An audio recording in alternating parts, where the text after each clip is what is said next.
ایک وضاحت یہ چاہتا ہوں، قرآن کے بارے میں احادیث کے بارے میں بھی یہی حکم لاگو ہوگا؟ دیکھیں، وہ تو نبی پاک صلی اللہ علیہ وسلم کی جو حدیث ہے نا،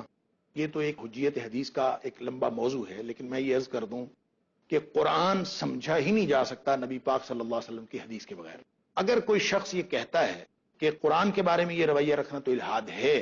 لیکن حدیث کے بارے میں یہ رویہ رکھنا الحاد نہیں ہے، تو یہ بات اتنی غلط ہے۔ اس کے بارے میں وہ مثال جو حضرت عبداللہ بن مسعود رضی اللہ تعالیٰ عنہ والی ہے کہ آپ نے کسی خاتون سے کہا تھا کہ اللہ نے قرآن میں جوڑا کرنا منع کیا ہے، اور تم نے جوڑا کیوں کیا؟ یہ جو بال خواتین اوپر بنا لیتی ہیں، باندھ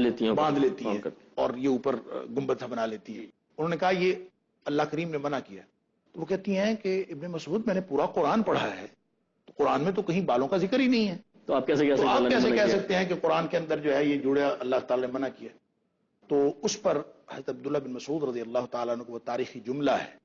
کہ تم نے قرآن میں یہ نہیں پڑھا کہ وما آتاکم الرسول فخذوہ وما نہاکم عنہ فانتہوا، کہ جو اللہ کا رسول صلی اللہ علیہ وسلم تمہیں دیں وہ لے لو، اور جس بات سے نبی پاک صلی اللہ علیہ وسلم منع فرما دے اسے رک جاؤ۔ تو اس کا مطلب یہ ہوگا کہ جو رویہ قرآن کے ساتھ متقاضی، جس رویے کا تقاضا قرآن کے ساتھ ہے، اسی طرح کے رویے کا تقاضا نبی پاک صلی اللہ علیہ وسلم کے فرمان کے ساتھ۔ لہذا اگر اس تقاضے کی خلاف ورزی یا وائلیشن ہوتی ہے تو وہ الحاد ہے، اگر قرآن کے بارے میں تو وہ الحاد ہوگا حدیث کے بارے میں بھی، اگر کوئی شخص اسی طرح سے رویہ یہ رکھتا ہے۔